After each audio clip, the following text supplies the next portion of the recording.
Picture the moment. It is 6:15 on a Tuesday. Your kid is in the booster seat, arms crossed, staring at a single floret of broccoli like it personally insulted her. You hear yourself offer the deal before you even decide to. Just 2 bites, and then you can have ice cream. She negotiates down to 1. You agree. She licks it. You sigh and scoop the ice cream.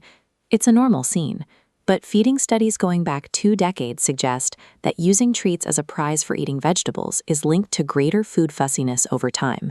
By focusing on the urgent need to end the dinner battle tonight, the structure of this deal makes the same battle more likely to happen tomorrow. When we offer ice cream for eating broccoli, the child focuses on the structure of the deal. It teaches 2 things.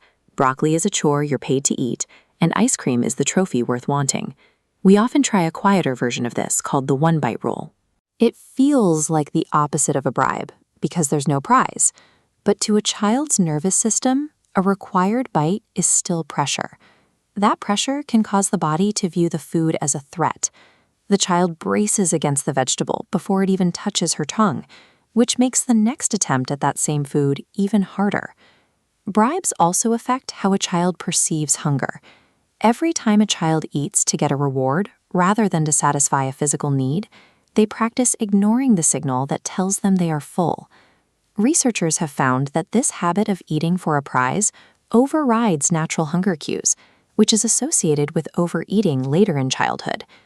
To see what actually works, we need to look at normal child development. A study of 4,000 children in the Netherlands measured picky eating across several years. Picky eating follows a predictable curve. It affects 26% of kids at 18 months, peaks at 28% around age 3, and drops to 13% by age 6. This preschool peak is a normal phase that usually resolves on its own. Acceptance is built through repeated exposure. The brain requires 8 to 15 calm exposures to a new food.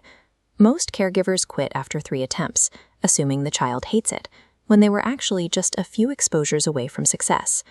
You cannot speed up this process with a popsicle. Safety and acceptance only happen when the food keeps showing up on the plate while the environment remains calm. There is a framework for this called the division of responsibility, developed by dietitian Ellen Satter. It defines clear boundaries for who controls what at the table. In this model, the parent is solely responsible for 3 things: what is served, when it is served, and where it is served. The child is responsible for the rest. They decide whether to eat the food provided and how much of it they want to consume. This allows you to use a simple, calm script at the next meal. This is what's for dinner. You can eat as much or as little as you want. Once you say it, you stop the bargaining. You eat your own dinner and talk about something other than the food on their plate. This framework hands the child the only 2 decisions she was ever going to make anyway. It removes the standoff because you stop fighting for control over things you can't actually force. You can also use modeling. When a child sees the people they trust eating a food calmly and without performance, they learn it belongs to the landscape of safe, everyday things.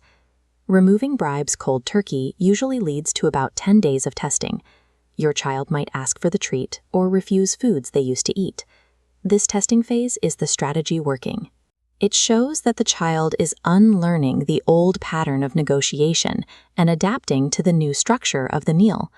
The ultimate goal is to raise a child whose relationship with food is governed by their own internal cues, rather than a referee.